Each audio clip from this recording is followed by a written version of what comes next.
Comment vas-tu? Ça va, je suis en pleine digestion. Euh, je viens de rentrer chez moi et de manger.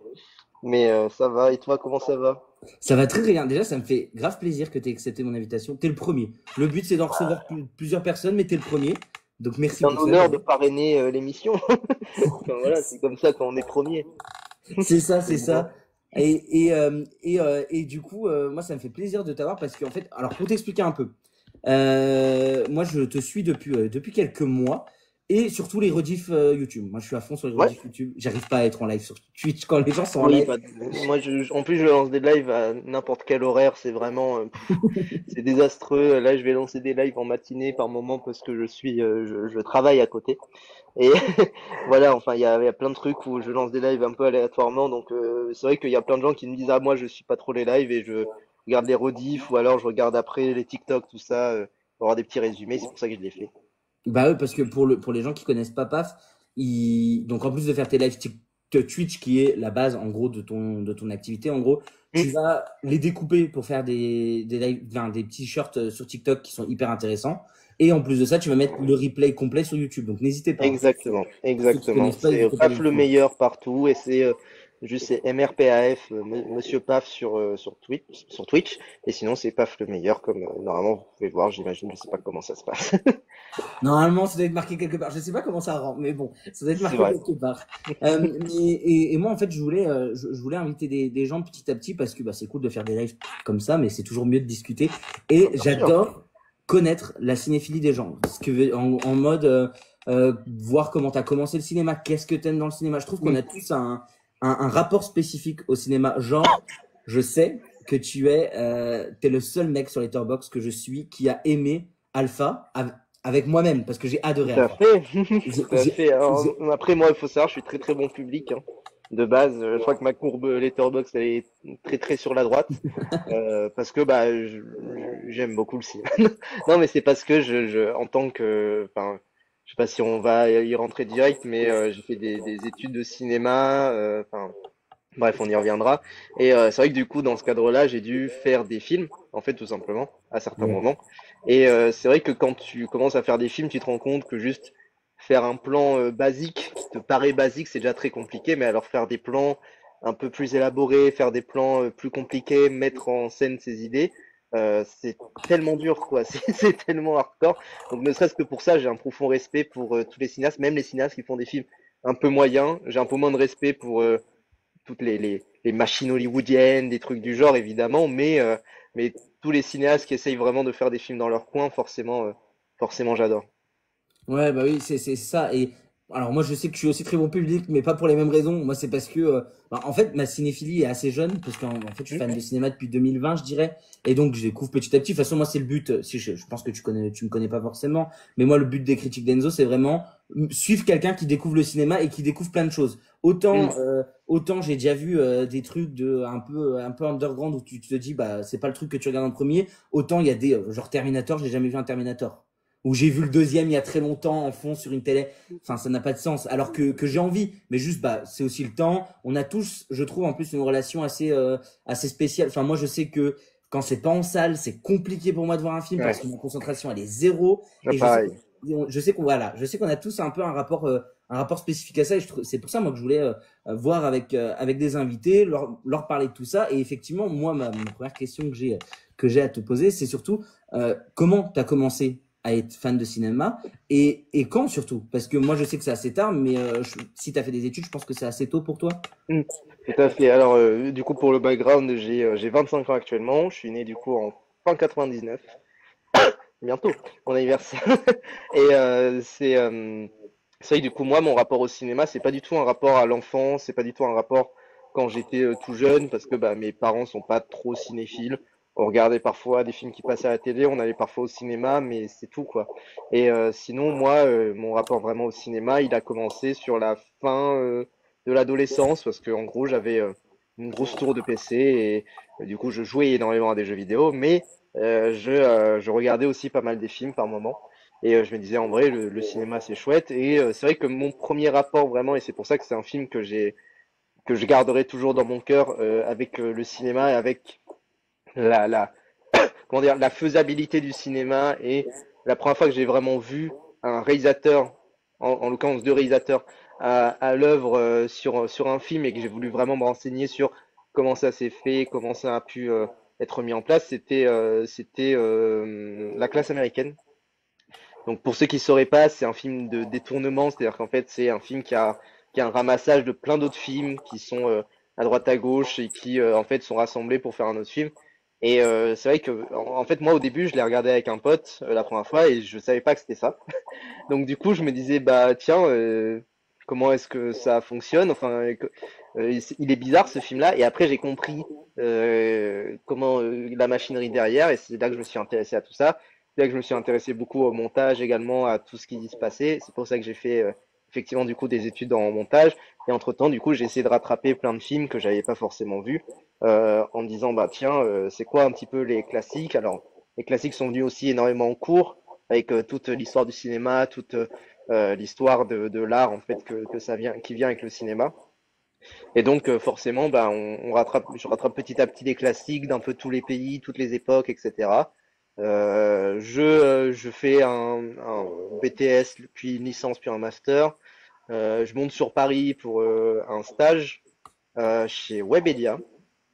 Et au final, en fait, il se trouve que là où j'étais, c'était un département un peu bête et tout, enfin un peu nul. Et juste à côté de ce département-là, il y avait Allociné. Et il se trouve que Allociné, à un moment, ils avaient besoin de monteurs et moi, je me plaisais pas trop là où j'étais. Du coup, j'ai fait, bah écoutez, s'il y a besoin d'aide, moi je suis là. Et donc, j'ai été monteur d'abord en stage, puis en permanent chez Allociné pendant un temps. Et après, bah, j'ai continué ma vie et puis je me suis lancé sur Twitch, puis tout le reste, quoi. Mais en gros, ma cinéphilie, elle a vraiment débuté avec comment sont faites les images que je vois, particulièrement du coup avec cette classe américaine, qui a été, je pense, vraiment le déclic de me dire, ok, il est bizarre ce film-là, pourquoi est-ce qu'il est comme ça, quoi, vraiment. C'est Azanavicius, hein, c'est ça. Tout à fait, c'est Michel Zamisius et Dominique Mézret. D'ailleurs, est-ce que je l'ai sous la main? Mais il y a un bouquin qui est sorti il y a quelques années, qui s'appelle, enfin, qui est le texte intégral de la classe américaine. Ah, Donc c'est voilà, génial ça. je l'ai acheté. Alors ça sert à rien parce que ça sert à rien. Il y a quelques notes de bas de page un peu rigolotes, mais je me souviens que je l'avais acheté il y a quelques années. Oh, quand on aime bien les films comme ça, c'est toujours bien d'avoir ce qui va avec, quoi, les Exact. objets Surtout que de bah, collection. pour le coup, ce film-là, il n'y a pas de DVD quoi. Il n'y a pas de, Oui, enfin, parce que il est inéditable en DVD, donc forcément, tu peux que faire des textes un petit peu autour, sinon il y a rien. il est sorti au cinéma, quand même. Non, non, non. Alors pour raconter toute la longue histoire autour de la classe américaine, c'était Canal+ qui avait obtenu les droits des films de la Warner en mi-90. Et pour fêter les 75 ans de Warner Bros, quelque chose du genre, Warner avait demandé de faire un film promotionnel, en fait, Ok. pour vraiment dire, voilà, il y a les films de la Warner, donc faites un gros film comme ça. Et il se trouve ils ont eu les yeux un peu plus gros que le ventre et ils ont fait tout ça, toute la classe américaine. Ça a été diffusé, je crois, une soirée, c'est tout. Personne ne l'avait enregistré. Voilà. Et Warner Bros a vu le truc comme tout le monde et a dit ne diffusez plus jamais ça parce que c'est un peu trop insultant pour tout le monde. Enfin voilà. Et il se trouve que du coup ça a atteint un statut un peu culte bizarre de mais c'est quoi ce film-là? Ça, quelques années plus tard, il y a quelqu'un qui travaille chez Canal+ en tant que stagiaire et qui voit un enregistrement de la classe américaine qui le met sur internet et depuis la légende est c'est passé dans la légende quoi. Ok, je savais pas du tout. Je pensais qu'il avait été édité, tu vois, comme un film classique. Mais pas Et du tout. non, et non, c'est trop un bordel en termes de droits. Il est trouvable sur YouTube, mais même ça, c'est très précaire parce que tout Ouais. le monde, enfin, la Warner pourrait tout à fait dire, bah non, c'est nos films, enfin voilà. Mais je crois qu'il y a eu quelques diffusions quand même au cinéma, mais c'est tout quoi. Oui, c'est toujours un peu compliqué. Oui, c'est question de droit, quoi. Exactement. Et alors, honnêtement, c'est un peu marrant d'avoir ce premier rapport en vrai au cinéma, ce genre de film qui, en fait, est un montage Ouais, Enfin, ça reste un film, mais c'est plus un bien sûr. montage que quelqu'un qui a pris une caméra, qui a été filmé lui-même des plans et tout ça.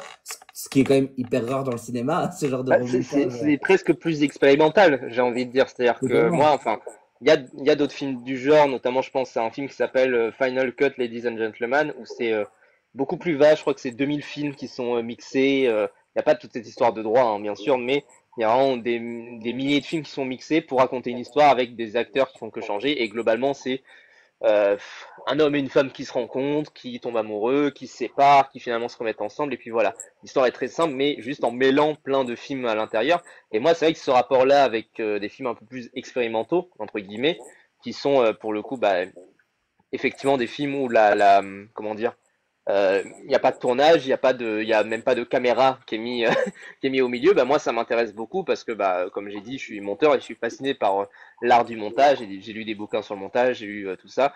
Et bah, mine de rien, il y a beaucoup du cinéma qui est assez expérimental à ce niveau-là. Je pense au dernier film de Godard en date avant sa mort, notamment Le Livre d'images, qui est vraiment là-dedans aussi, quoi.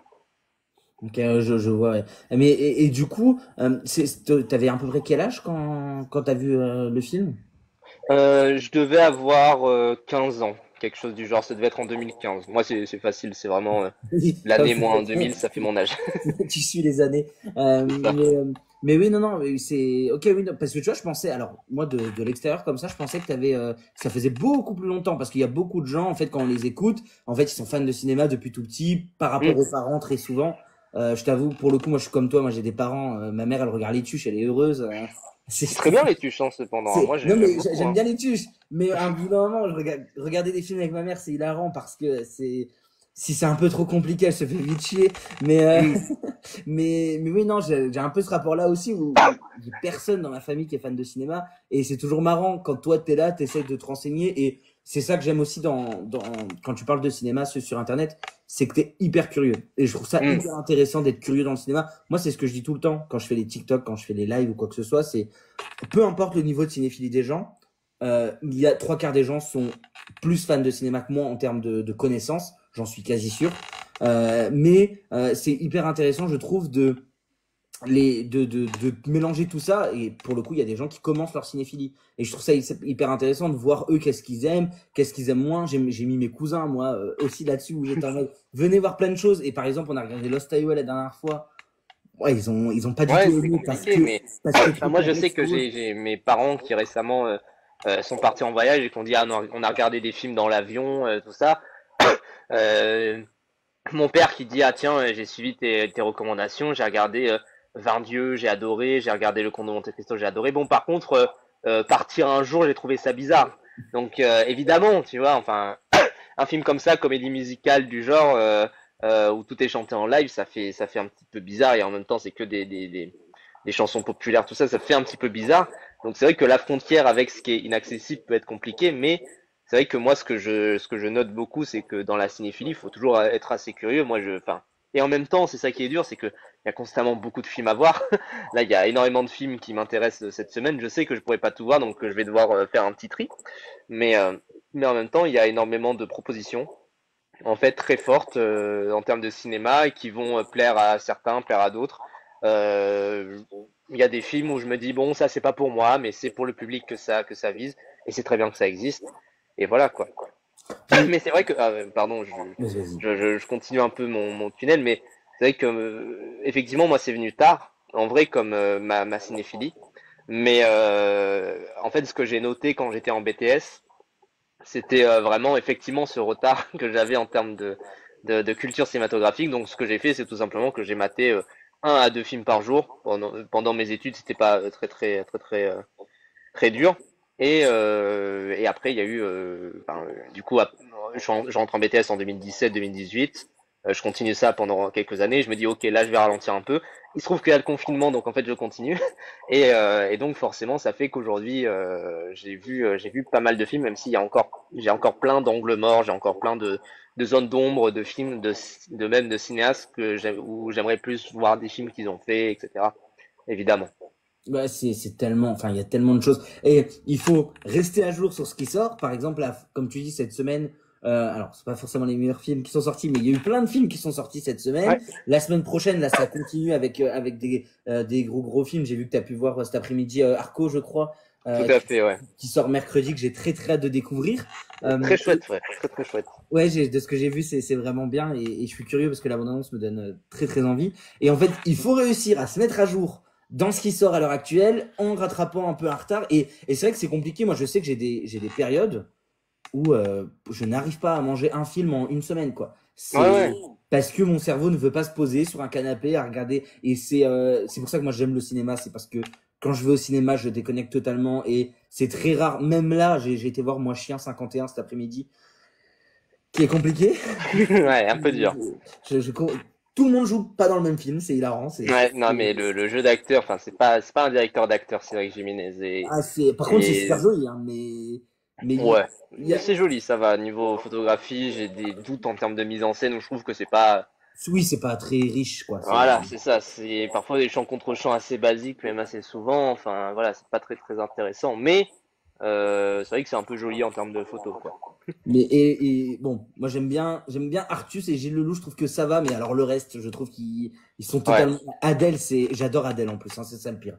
C'est que j'adore Adèle Exarchopoulos, mais je la trouve à l'extérieur du film, quoi. Mais enfin bref, mais par contre, j'ai passé un bon moment parce que j'étais en salle, parce que j'étais dans une salle en plus. Enfin, moi j'ai une salle à côté de chez moi qui est hyper intéressante, avec du son DTS, avec des projections laser et tout, et c'est que des salles comme ça, donc en fait j'ai une expérience à 200%. Et en Hmm. fait, c'est des films, je les vois chez moi, je pense que j'arrête avant la fin, alors que je Oui, bien déteste sûr. ça. Et c'est hyper intéressant de comment tu vis aussi ta cinéphilie. Toi, du coup, tu as besoin d'aller en salle plutôt que voir à la maison? J'ai toujours cette préférence effectivement dans le fait d'aller en salle et même dans. Enfin, je sais que je rattrape souvent des films chez moi quand j'en ai besoin. Enfin, j'ai fait une émission spéciale Paul Thomas Anderson, forcément, du coup, j'ai dû rattraper chez moi les films parce qu'il n'y avait pas forcément de rétrospective en même temps. Mais dès qu'il y a des gros films qui sortent en salle, je me dis des gros classiques que j'ai pas forcément vus. Là, récemment, c'était Yi de Edward Young, mais c'était aussi High and Low de Kurosawa.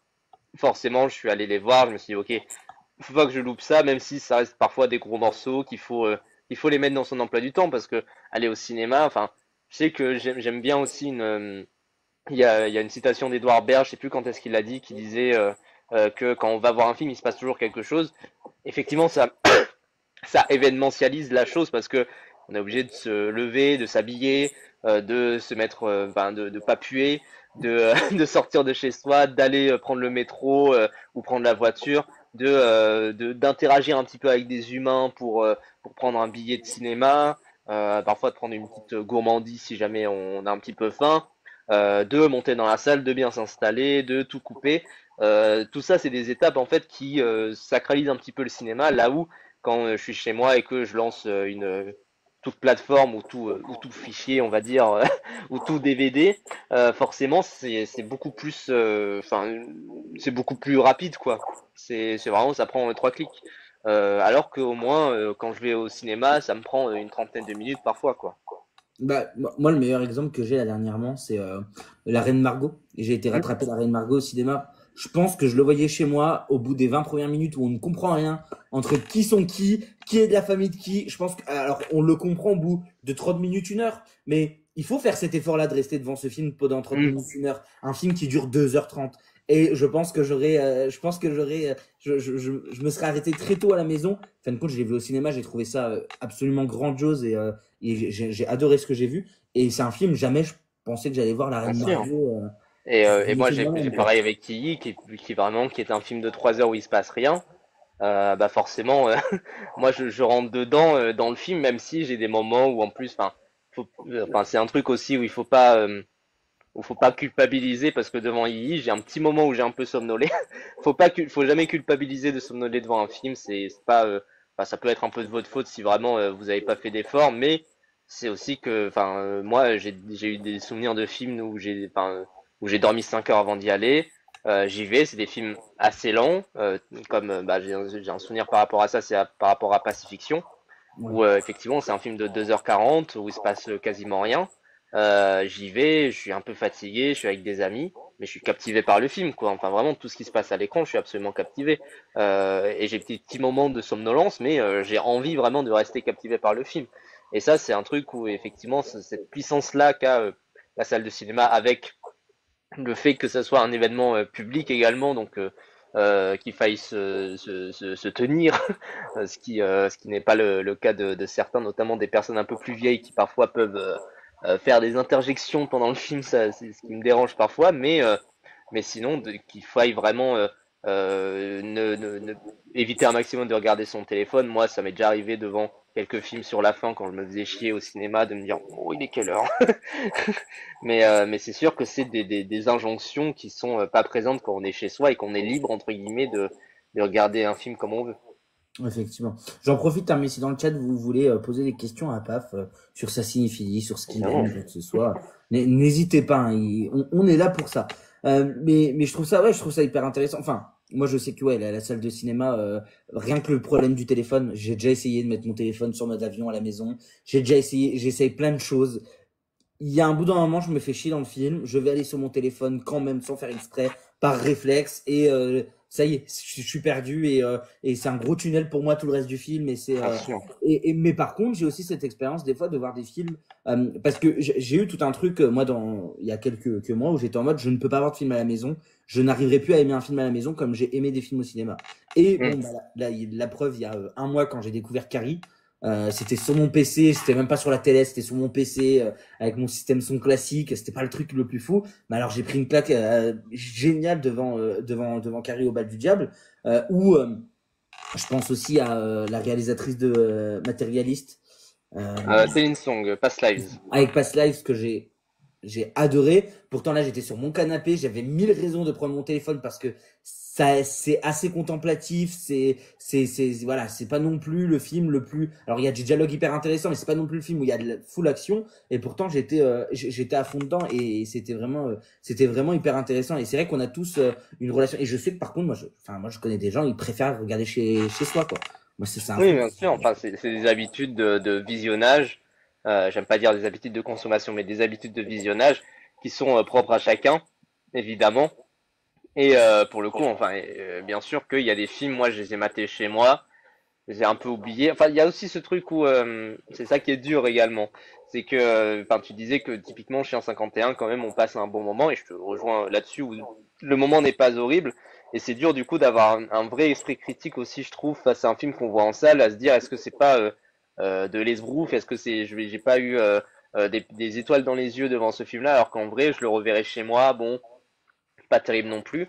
Et c'est la puissance d'ailleurs de certains films que de le voir dans n'importe quel contexte, c'est quand même assez époustouflé, même si il y a aussi des films qui ne sont visionnables que dans certains contextes. Enfin, il y a tout un truc où en fait chaque film est assez différent dans son rapport au visionnage qu'on peut avoir.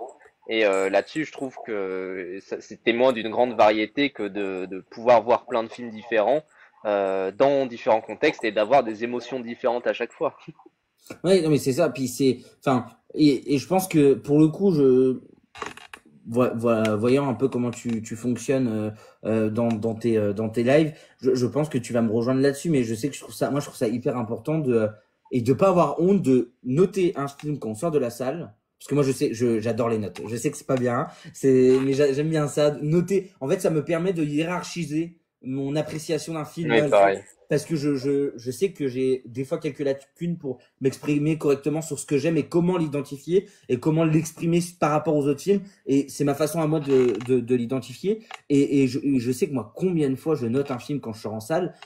Une semaine passe, le film pour moi mûrit négativement, positivement. Ça m'arrive tout le temps. Et je pense que pour le coup, tout le monde est un peu comme ça. Et je crois que toi, dans ton idée, tu peux aussi, t'hésites pas à renoter ou à revoir des choses aussi que t'as pas aimé des fois hein, pour Bien te faire un sûr. avis.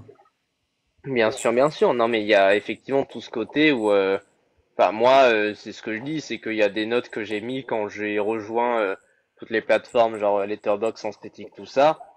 Moi, je les noterai différemment, mais en même temps, j'ai pas envie non plus nécessairement de remettre des notes parce que je me dis c'est représentatif d'un état, de l'état dans lequel j'étais quand je suis sorti de la salle et où je me suis dit, effectivement, je pense que ce film il est génial pour X ou Y raison.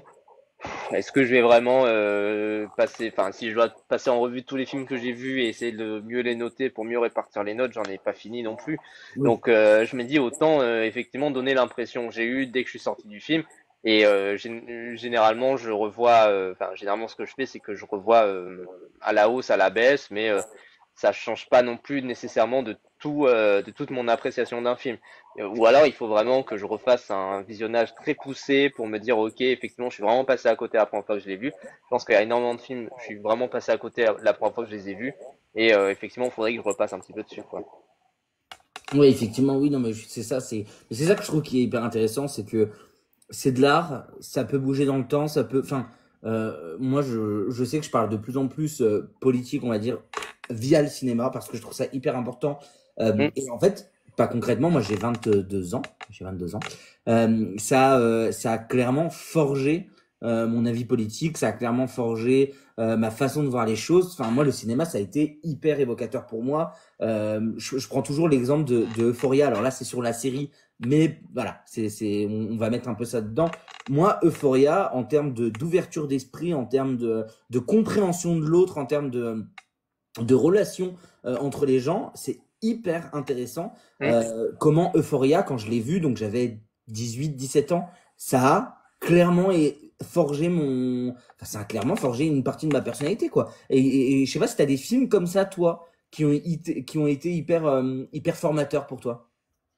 Moi, ça a plus été sous le même angle un peu politique. Ça a plus été pour le coup dans le documentaire où Mm. effectivement, enfin, c'est plus quelque chose où effectivement tu vois des relations, enfin, qui s'appliquent au monde réel parce que je sais que des critiques qui étaient faites autour de Euphoria, moi j'adore Euphoria également, hein, bien sûr, je te rejoins, mais je sais que des critiques c'était de dire ça reste quand même très caricatural par moment. Bon, je suis pas tout à fait d'accord, mais bon, pourquoi pas. Mais c'est vrai que du coup, dans les documentaires, pour le coup, on est plus axé dans le réel et on est plus axé dans quelque chose qui existe vraiment. Et là-dessus, moi, je cite souvent les films de Pierre Carl comme étant assez fondateurs dans les relations sociales, dans les relations entre journalistes, médias et politiques, personnalités politiciennes, j'entends. Ça là-dessus, ça m'a vraiment forgé politiquement, en fait, tout simplement. Et ça m'a vraiment forgé dans qui je suis actuellement et dans ce que je défends. Maintenant, c'est vrai que dans des films de fiction, j'ai un peu moins ça. Enfin, je pense que ce qui m'a beaucoup forgé, c'est beaucoup de films qui utilisent le fameux, enfin c'est pour le coup assez tardif, euh, dans le sens où parfois c'est des films que j'ai découverts il y a un an ou deux. C'est des films qui utilisent l'effet Rashomon, le fameux effet Rashomon, qui est de voir un même événement sous différents points de vue. Je pense qu'il y en a plein du genre, enfin, il y en a eu pas mal ces dernières années, mine de rien. On pense à presque Weapons, même si, enfin, Weapons évanoui, même si j'ai pas trop aimé le film justement pour comment il utilisait cet effet-là, mais je pense aussi à Le dernier duel, l'innocence hein. de quoi, pardon? Le dernier duel, je vois, c'est ce que je pensais aussi de C'est Ridley ça, Scott. le dernier duel qui vraiment a été vraiment clé là-dedans pour voir comment un même événement et même une même émotion peut être interprétée différemment selon les points de vue. Je pense aussi à Monster, l'innocence de Koreeda, qui a vraiment été ultra clé là-dedans pour voir un même événement de plusieurs façons et de voir comment une même personne, enfin on ne sait jamais ce que vit une même personne, on ne sait jamais comment une personne se sent, etc. À l'intérieur et c'est dur de se mettre à la place de la personne parce que à chaque fois il y a un monde entier derrière lui ou elle. Et je sais que voilà, c'est des films, enfin typiquement récemment j'ai découvert également Z qui est encore une autre vision de l'effet Rashomon selon moi, qui est de montrer comment une information peut être manipulée sous différents points de vue, sous un côté ah j'ai cru avoir vu ça en fait non, enfin c'est d'autres visions et je trouve que à ce niveau-là cet effet-là je trouve il est vraiment clé pour comprendre beaucoup de choses même humainement et socialement quoi. Ouais, je vois effectivement, oui, c'est sûr que il y a forcément des films comme ça ou une façon, un procédé, là pour le coup, qui t'amène à élargir une vision, à élargir un avis là-dessus. Enfin, moi je sais aussi que j'ai eu ce truc avec. Alors, je sais que c'est pas la meilleure des personnes, mais Police de Maïwenn. Ouais. J'ai en fait, je l'ai vu très tôt dans ma cinéphilie, alors que, tu vois, c'est exemple classique de film que, bon, généralement, tu vois pas au bout de 6 mois, quoi. Généralement, c'est pas non plus un film de début de cinéphilie. Ah, Euh, ça peut se faire parce que ça a été un film quand même assez populaire. Je pense que c'est un film, moi je me souviens, j'avais vu 10 minutes passées quand il passait à la télé à un moment, donc c'était peut-être autour de la sortie du film, donc j'avais été de 12 ans, j'avais rien compris. Mais, mais voilà, c'est un film, effectivement, ça a été assez tôt aussi, perso, dans ma cinéphilie, je crois. Puis pareil, pour le coup, Maïwenn utilise un procédé un peu spécial de tourner un peu à la caméra épaule, très documentaire, très. Enfin, moi je sais que ça m'avait surpris au tout début. Je fais le film est moche. Enfin, visuellement, je trouve que Oui, le oui. film est moche, mais ça sert au propos pour ce côté très réaliste, très. Il y a limite une idée de film à sketch où c'est des scènes qui s'enchaînent avec des choses qui a réellement existé. Et je sais que ma police m'a traumatisé dans le sens où je pense que c'est le film où j'ai le plus chialé et je trouve ça génial, enfin je trouve ça génial, pas le thème du film bien sûr, mais je trouve ça hyper important de pleurer au cinéma, d'avoir cette sensation d'émotion qui est décuplée. Enfin moi c'est ce que j'aime le plus dans le cinéma, c'est cette sensation de voir quelque chose qui te touche à tel point. Je sais que c'est un film qui est pas énormément aimé, même si je pense que petit à petit il va être réhabilité, mais Babylone, moi quand je suis sorti de la salle, que j'ai vu la fin, voilà, il y a Avatar à la fin, il y a plein d'images, il y a Oui, Matrix. oui. C'est spécial, voilà, c'est une idée parmi tant d'autres. Mais par contre, moi, je suis ressorti à la fin avec des énormes frissons. Je me rappellerai tout le temps avoir regardé mes potes en mode, waouh, on va attendre un peu parce que là, j'ai pas envie de sortir de la Oui. pièce. Là, j'étais très bien, voilà, c'était vraiment génial. Et je sais que pour le coup, que c'est un truc qui arrive souvent dans le cinéma. Est-ce que toi, t'es ce genre de personne à effectivement avoir comment on peut dire ça, à avoir les émotions décuplées au cinéma? Et est-ce que t'as des films références comme ça ou qui t'ont vraiment marqué, traumatisé, qui ont été hyper importants dans ta cinéphilie? Alors, si on sort un peu de l'enfance, parce que moi, je ne verse plus de larmes. Non, mais c'est plus que c'est dur vraiment de me faire pleurer au cinéma. J'ai des moments où les larmes montent vraiment très fortement et où je me sens extrêmement, enfin, bouleversé par un film évidemment, mais avoir vraiment les larmes qui coulent, c'est très très rare. Et typiquement des moments où vraiment j'ai des émotions très puissantes, c'est plus des émotions d'admiration en fait devant un film. Et j'ai deux exemples en tête très récents. C'était un film dont j'ai beaucoup parlé, où j'ai fait vraiment la promo, qui je pense va être dans mon top 1 de l'année, enfin vraiment, c'est Escape from the 21st Century, un film chinois enfin, qui part dans tous les sens. Et c'est vrai qu'il y a des scènes où je me suis dit, mais ça, c'est exactement ce que j'ai envie de voir en fait au cinéma. Et je suis très heureux de voir qu'il y a quelqu'un qui fait ça en fait. Et ça, c'est vraiment pleurer purement d'admiration. Et je sais que j'ai eu aussi un autre moment comme ça où, alors c'est plus une rétrospective, c'était Snake Eyes de Palma. Et pour le coup, vraiment, j'ai un moment où je me suis dit, mais ça, c'est incroyable ce qu'il est en train de filmer actuellement. Et presque je pleure d'admiration devant le film pour citer un autre vidéaste. Mais c'est vrai qu'il y a des moments où je me dis, mais ça, c'est magnifique ce qui se passe à l'écran. Et je suis heureux de voir ça, en fait. Mais c'est vrai qu'en termes d'émotion pure, je sais que parfois je suis très extérieur. Enfin, il y a des films qui vont me toucher. Là encore, c'est beaucoup des documentaires, type Madame Hoffman, que j'ai vu l'année dernière.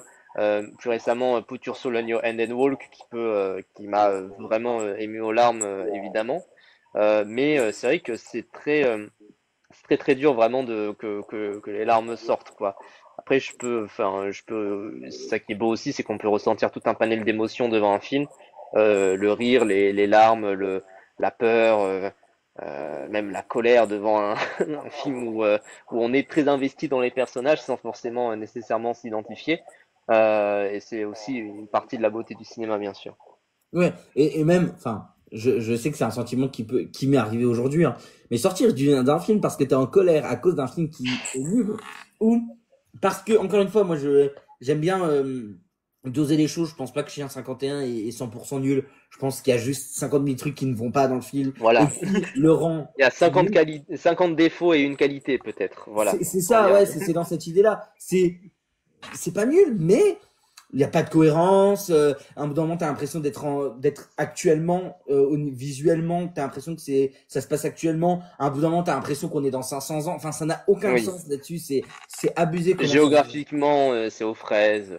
Ah ouais, non, et en fait, on s'en rend compte. On est en mode, mais ça ne marche pas. Et puis, il y a un discours social qui n'existe pas, mais qui n'existe que sur Ça, c'est moi, je crois que c'est la chose qui m'a le plus énervé, c'est que socialement parlant, il y a un putain de discours à faire, il y a un truc à travailler. On t'en parle une fois avec Adèle où elle dit, oh j'ai eu peur du petit enfant, il m'a regardé pas trop bien. Je suis en mode, oh là là, le Oui, oui, il y a rien. et pour qu'à la fin il y a quelque chose d'important qui se passe, mais je suis en mode, vous ne le racontez pas, ça ne marche pas. Enfin bref, c'est vraiment, je trouve, un film et que ça m'a énervé. Mais même cette sensation là d'énervement que j'ai eu moi avec Pas de vague, que j'en attendais beaucoup et que j'ai trouvé ridicule et j'ai détesté François Civil dans ce film, ou dans plein d'autres films comme ça qui ont pu m'énerver, et ben je trouve ça hyper intéressant aussi comme expérience, parce qu'en fait c'est des expériences qui te permettent déjà d'avoir, si tu regardes tout le temps des films 5 étoiles, à un bout d'un moment tu vas t'en lasser déjà, et en Bien fait sûr. tu vas pas avoir un esprit critique sur ces films-là, et je trouve ça hyper intéressant d'avoir des films qui te permettent de développer cette critique en fait. Oui, et ce que j'adore personnellement, enfin c'est aussi pour ça que je parle de cinéma en live, c'est que c'est vraiment aussi de voir à la fois les émotions des gens être très vives quand ils parlent de films qu'ils aiment bien ou qu'ils détestent de tout leur cœur, mais en même temps, enfin c'est pas si grave que ça de s'effaroucher. C'est-à-dire que, enfin moi je me souviens de conversations très animées où vraiment on criait, enfin je me souviens qu'on criait dans le métro avec mon ex-copine, on ne s'est pas séparés pour ça, mais autour d'un film qu'on venait de voir qui s'appelait Les Chambres Rouges, chef-d'œuvre, vraiment un C'est super génial. film que je conseille à tous. Et alors on avait tous les deux adoré le film, et pour des raisons différentes. Et en fait on débattait du film et vraiment on s'en venait à parler fort et à dire mais t'as rien compris, etc. Et en même temps c'est pas si grave que ça de s'embrouiller sur un film. Évidemment, bien sûr. Et c'est ça aussi tout ce qui est beau là-dedans, c'est que malgré le fait que parfois parce que là c'est juste une opinion, on a tous les deux aimé, mais quand on a des moments où juste il y en a un qui adore, un qui déteste, oui évidemment il y aura des discussions très animées dessus, de dire mais toi t'as rien compris, toi t'as adoré, alors que en fait c'est un film de merde, etc. Et je me dis qu'effectivement, enfin là je vois qu'il y a beaucoup de débats autour, enfin on parlait d'Alpha au début, mais il y a aussi une nouvelle vague où il y a eu également beaucoup de débats. Et évidemment, il y a beaucoup beaucoup d'opinions divisées autour de ces films-là, mais c'est aussi ça qui est beau. Moi, j'adore les films qui divisent vraiment, qui sont vraiment ultra bizarres, quoi. Enfin, qui essayent pas de plaire à tout le monde et qui se ressentent comme ça, mais qui en même temps, il y a quelque chose où si t'es touché par le film, t'es particulièrement touché, quoi.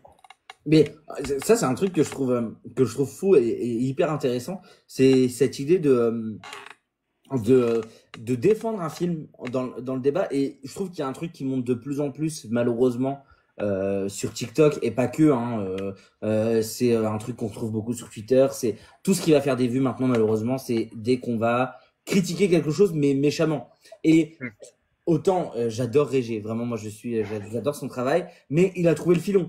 Il a très bien Bien trouvé le filon. sûr. Je pense qu'il en est conscient que dès qu'il va parler d'un truc, et on l'avait avec la VF, il n'y a pas plus tard que, je crois, le week-end dernier, où il était avec les doubleurs, et en fait, bah, ils ont fait des TikTok ensemble, et c'est marrant. Moi, je trouve Bah que oui. c'est la beauté du truc, mais Ils vont pas en venir aux mains parce que j'aime pas la VF ou X ou Y raison, ça a pas de sens. c'est Il ça. y a des Et causes des fois tellement qu'ils graves, l'attendaient, hein, mais il y a des, il y a des causes tellement plus graves sur lesquelles peut-être effectivement en venir aux mains, des causes vraiment politiquement où ça peut ne pas aller, etc. Où peut vraiment y avoir des grandes divergences d'opinion. Et là, et encore, même en venir aux mains, c'est encore un peu exagéré, mais où effectivement tu peux vraiment t'effaroucher très violemment et être en profond désaccord, mais mais juste ne pas avoir aimé un film, ne pas aimer un procédé, ne pas aimer un acteur, un réalisateur, des trucs du genre, c'est pas si grave que ça. c'est ça. Et quand je vois comment les gens, maintenant, sur les réseaux, mais après, ça, c'est aussi, c'est la génération, enfin, j'en fais partie, hein, mais c'est cette idée d'être méchant parce que on est derrière un écran enfin, moi, je me rappellerai tout le temps, j'ai parlé de Fight Club, que je suis pas très grand fan de Fight Club. Et en même temps, j'ai commencé David Lynch avec Gone Girl, que je trouvais être son meilleur film. Et donc, du coup, je me suis vite retrouvé comme un con, ou quand j'ai découvert les autres choses, j'étais en mode, ah, c'est pas, enfin, ouais. Mm, J'ai pas aimé Fight Club. Je me suis jamais pris autant de haine qu'en disant que j'ai pas aimé Fight Club. Et c'est bien sûr. vraiment, et c'est même pas du débat. C'est juste de la haine gratuite. Et c'est un peu maintenant en plus la traîne de critiquer quelque chose pour faire des vues et donc les gens en profitent et vont donner des avis qui sont en plus hyper contradictoires avec ce qu'ils pensent généralement. Hein. Ça malheureusement ça arrive de plus en plus. Mais je trouve ça hyper intéressant de voir des vrais débats, ce qui a quand même de plus en plus d'avoir aussi des points de vue détaillés. Je crois que tu en parlais il y a pas longtemps dans un de tes lives sur le fait que maintenant avec TikTok il y a cette idée de en 3 minutes tu dois donner ton film, ton avis sur Ouais. le film et c'est compliqué d'aller chercher le petit détail, d'aller comprendre pourquoi, d'aller dire en fait la mise en scène il y a ça qui me plaît pas. C'est hyper complexe et en fait toi tu prends le temps et moi c'est ce que j'aime beaucoup avec ton boulot pour le coup, c'est que tu prends le temps vraiment de rentrer sur un film. Enfin moi j'ai regardé, j'ai pas vu la nouvelle vague parce que mon cinéma l'a pas encore diffusé. J'espère que il le diffusera la semaine prochaine parce que pour le coup j'ai envie de découvrir, sachant que je ne connais pas du tout Godard. Enfin, je connais pas du tout Godard. Je connais la personne, mais je n'ai rien vu de Godard. J'ai envie d'avoir cette porte d'entrée là pour parce que je sais que c'est un personnage assez spécial. Je pense que c'est une bonne porte d'entrée en plus, le film, Et en effectivement. plus, du coup, juste après, regarder à bout de souffle pour avoir. Je pense que voilà, moi c'est comme Le ça que making-of avant le vrai j'apprécie. film. C'est ça. Mais voilà, je suis hyper curieux de voir ça, de voir comment toi t'en parles parce que je crois que t'as pas trop aimé Nouvelle Vague. Et même ça, j'ai pas trop aimé, mais finalement, plus j'y pense, plus je l'aime bien. Donc c'est aussi un truc où c'est pas mis dans le marbre. Enfin, c'est un truc où je suis sorti, je me suis dit, bah, j'ai pas aimé la proposition. Mais après, j'en ai discuté avec des gens qui m'ont un peu, enfin, c'est pas qu'ils m'ont convaincu, mais c'est que je me suis dit, c'est vrai qu'ils ont pas tort non plus. Donc encore une fois, les avis sont pas réglés, sont pas mis dans le marbre non plus, bien Ouais. sûr. Et pour les gens qui auraient vu ton live ou le replay qui est sur YouTube, enfin, c'est hyper intéressant comment tu prends le prise. Déjà, tu discutes avec les gens. Donc forcément, les gens qui sont en face de toi ont pas du tout le même avis. Tu discutes avec les gens et en plus, ça permet d'échanger, de remettre en cause ça. Et en fait, t'es pas juste en mode j'aime pas le film, j'aime bien le film. Tu développes et je trouve que c'est hyper intéressant et que c'est un truc qui se perd parce que la plupart des gens aussi viennent de TikTok, c'est compliqué. Je vois qu'il y a Riyad qui est là, qui a rejoint. Je sais pas s'il est encore là, mais ou s'il est juste passé. Mais je sais que par exemple, il a fait un podcast avec Yuna, si je me trompe pas, Ouais, sur le cinéma qui vient de sortir. tout à Je trouve fait. ça, le format podcast, moi j'en suis addict.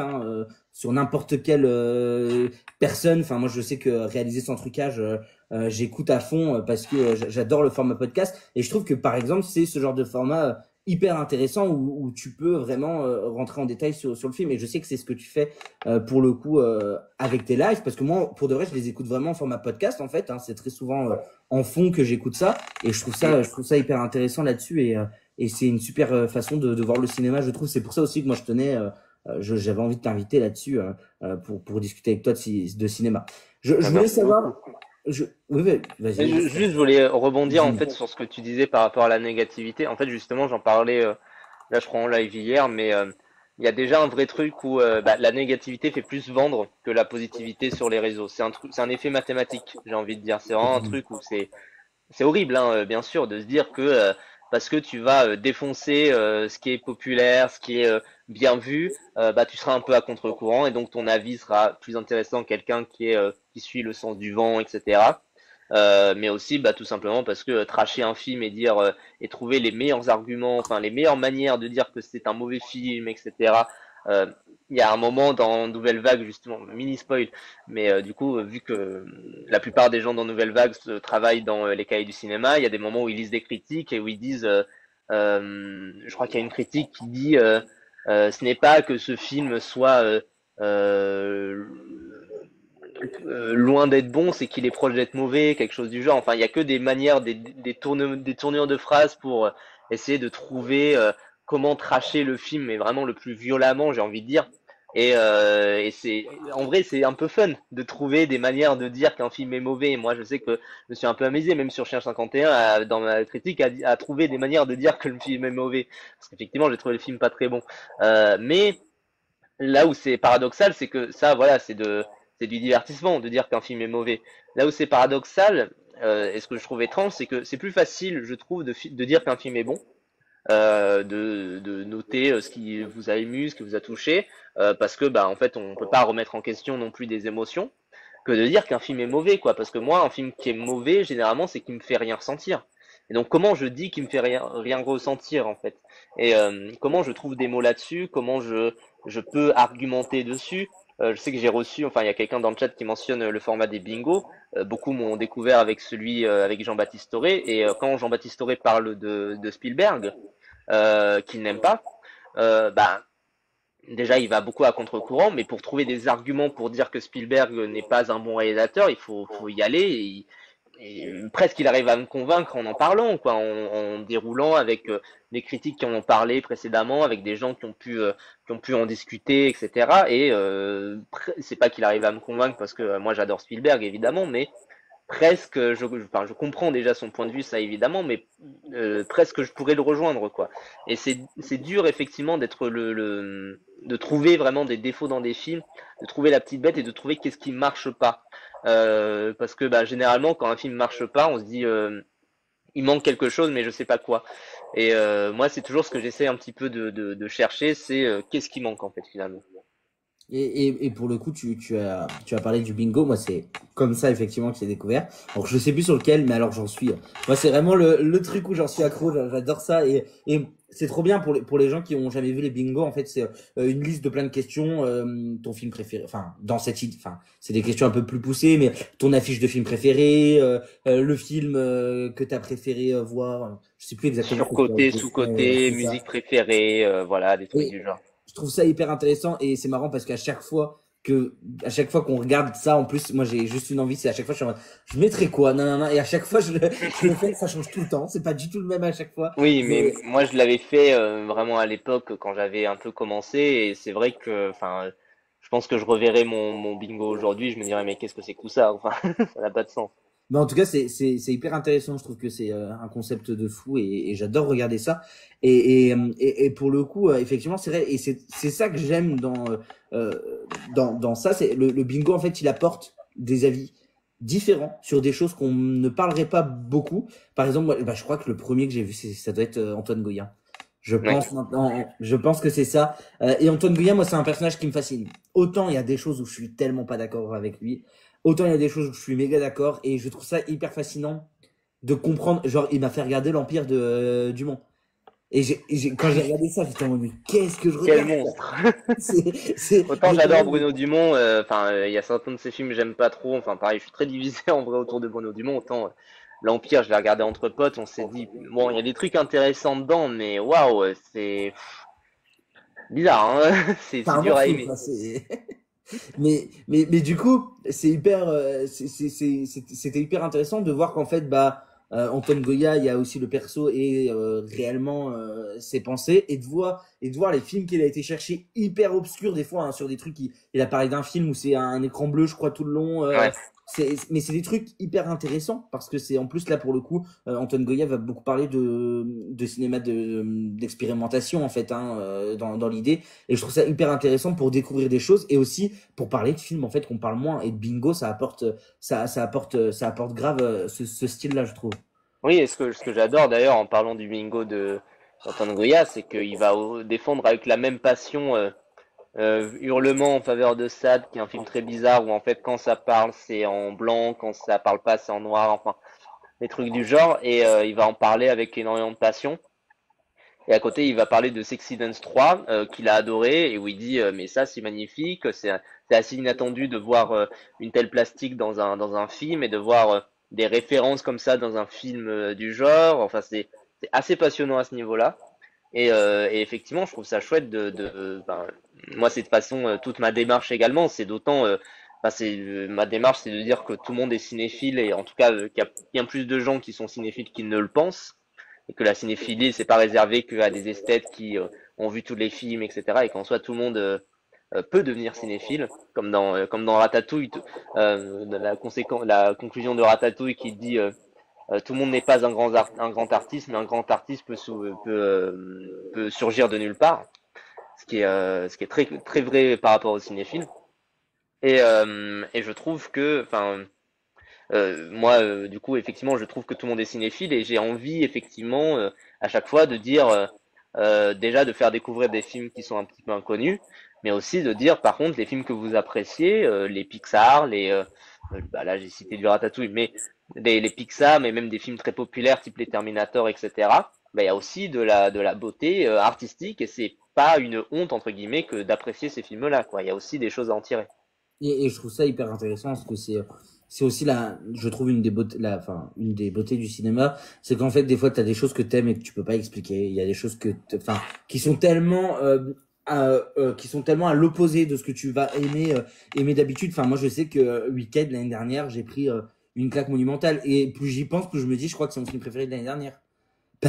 Juste parce que, pendant 2 heures, je me suis mis au cinéma, j'ai vu quelque chose qui m'a choqué, alors que ça faisait 6 mois que je disais, dès que je voyais la bande-annonce, je ne veux pas y aller, je n'irai pas, je n'irai pas, je n'irai pas. Non, moi J'ai vu aussi, les il m'a idées surpris. positives. Alors, je suis peut-être pas aussi enthousiaste que toi, mais moi aussi, il m'a surpris. Je me suis dit, en vrai, ça va, hein, ça se tient plutôt bien, je suis dedans. Alors, il y avait des moments que je trouvais un petit peu chiants, mais ça va, j'étais plutôt dedans, quoi.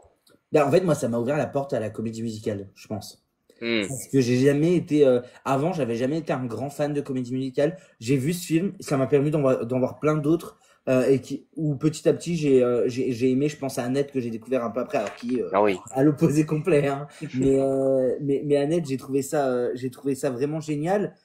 Et ça m'a permis, enfin là, par exemple, je prévois en janvier, février, mars, je sais pas encore quand, de faire un espèce de marathon où je rattrape des films cultes ou en tout cas des gros films de réalisateurs que j'ai jamais vus. Et par exemple, ça m'a permis de mettre dans cette liste-là, parce qu'en fait, j'ai des lacunes sur plein de réalisateurs, ça m'a permis de mettre dans cette liste-là du Jacques Demy Ouais, je savais que t'allais dire ça.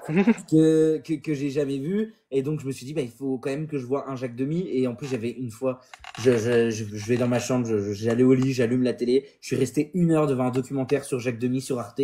J'ai trouvé passionnant. Et du coup, j'étais en mode, en fait, je veux découvrir ce monsieur, je veux découvrir son cinéma, je veux comprendre tout ça. Donc, c'est pour moi l'occasion, quand je ferai ce marathon-là, de découvrir ce cinéaste. Mais en fait, en plus, tu vois, c'est ce genre de film hyper grand public qui m'a en fait ouvert la porte à des films beaucoup plus underground. Enfin, Annette, je pensais pas le voir, honnêtement. Et quand je l'ai vu, en plus, je l'ai vu au cinéma, donc quel plaisir de découvrir Annette au cinéma. Mais vraiment, c'était génial.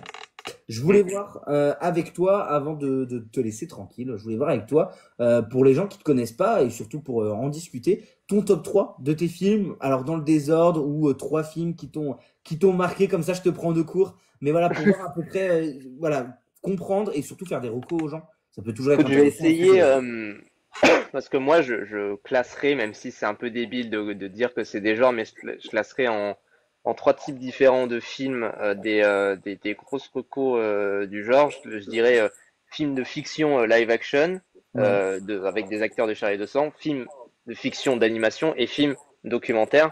J'ai essayé un petit peu de recommander des films très différents. Peut-être commencer par le documentaire. Alors j'ai déjà parlé de Pierre Card, donc je vais essayer d'en trouver un autre. Je vais recommander La Cravate. Je sais plus le nom des réalisateurs, c'est 2 réalisateurs. La Cravate, c'est un documentaire sur alors quelqu'un qui était le community manager de Marine Le Pen pendant sa campagne présidentielle. Bon, les gens qui me suivent savent mes opinions autour du FN, Ouais, c'est les mêmes évidemment. ici, normalement. Ouais, Ils voilà, savent, ils ça va, savent tout, j'espère être en terrain conquis. Mais en fait, c'est un documentaire qui est passionnant parce que dans sa forme, le documentaire commence par le personnage principal qui lit le scénario du documentaire. Et c'est pas, ça se passe après le tournage. Et en fait, il va réagir plusieurs fois à tout le scénario, à tout ce qui a été filmé, en fait, qui lui est présenté sous la forme la plus brute possible d'un texte, en fait, ou tout simplement avec ce qu'il a dit. Et je trouve ça absolument passionnant, en fait, parce que on va être du coup face à des images, mais face à des images et aussi un décryptage fait progressivement. Et ça, je trouve ça vraiment, vraiment passionnant. Pour ce qui est du cinéma d'animation, bon, je vais retomber peut-être dans dans mes habitudes, mais je sais que je parle très, très souvent d'un film qui s'appelle Promare. J'ai un poster euh, juste, euh, juste, juste ici, voilà, juste ici, et qui est vraiment, qui a été une grosse claque, qui a été, je pense, un des films qui me définit vraiment. Enfin, je sais que c'est une trend en ce moment de faire les 10 films qui nous définissent, tout ça, et c'est un des premiers que j'ai mis. Parce que je me suis dit que c'était absolument fou comme film et que vraiment c'est un film où je pense que quand on le voit, on me comprend un peu plus. Enfin, c'est vraiment dans ma personnalité, dans comment je suis. On parlait des films qui nous définissent un peu et qui nous permettent de comprendre des choses. Et je pense que ce film-là, il m'a parlé à moi, il m'a permis de comprendre des trucs sur moi-même. Enfin, ce qui est fou parce que je pense que quand on le regarde, on se dit mais comment ça se fait qu'on peut dire ça? Mais vraiment, ce film-là, il m'a bouleversé. Et en film de fiction. J'y pense parce que je crois que j'ai le DVD, ou alors je me trompe. Si, j'ai le DVD là. Donc je vais en parler comme ça. En fait, c'est juste que vraiment je le vois sur le côté et je me dis tiens, tant qu'à faire, autant en parler. C'est pas nécessairement le film qui m'a le plus marqué, mais je vais essayer de le conseiller parce que j'ai l'impression que c'est un film qui est un peu passé à la trappe. Je sais plus quand est-ce qu'il est sorti, quelle année il est sorti, mais c'est un film qui s'appelle Désigné coupable. Je sais plus le nom du réalisateur, avec Tahar Rahim, Jodie Foster, Benedict Cumberbatch, enfin voilà, un gros casting. Et en fait, il est vraiment passé inaperçu ce film-là. Je l'ai chopé en Blu-ray, il est encore sous blister, mais je l'ai chopé en Blu-ray à un truc où il donnait à Allociné, je sais plus, enfin voilà. Mais c'est un film très très très dur à regarder, mais en même temps, je trouve que c'est encore une fois un film important. C'est sur quelqu'un qui a été détenu pendant des années à Guantanamo, donc une prison sous haute sécurité et très dure aux États-Unis, une des prisons les plus horribles au monde. Sauf qu'il n'a jamais eu de procès, il n'a jamais eu de jugement, et en fait, progressivement, on comprend qu'il n'a rien fait, en fait, tout simplement. Et c'est très très dur à regarder. Il y a des scènes très douloureuses, donc voilà, soyez avertis à ce niveau-là. Mais c'est vraiment un film que je recommanderais énormément. En tout cas, là, je le vois sur le côté. Je me dis, c'est vrai qu'on l'a rapidement oublié ce film-là, mine de rien. Alors que pourtant, ça m'a foutu une grosse claque, vraiment. Et bah, je te remercie en tout cas pour tes recos. En plus de trois styles différents. En tout cas, je te remercie aussi d'avoir accepté l'invitation. T'es le premier Pas de de ce, problème. J'espère qu'il y en de ce aura d'autres. format. Bah, normalement, la semaine prochaine, hein, c'est ce que j'avais pu annoncer au tout début, j'ai le grand Johan Sardet Ah, qui trop va être bien, invité Johan. favorable. Mon ancien patron. Et en fait, moi, j'ai un peu, c'est ce que je lui expliquais, j'ai un peu forgé ma cinéphilie grâce à.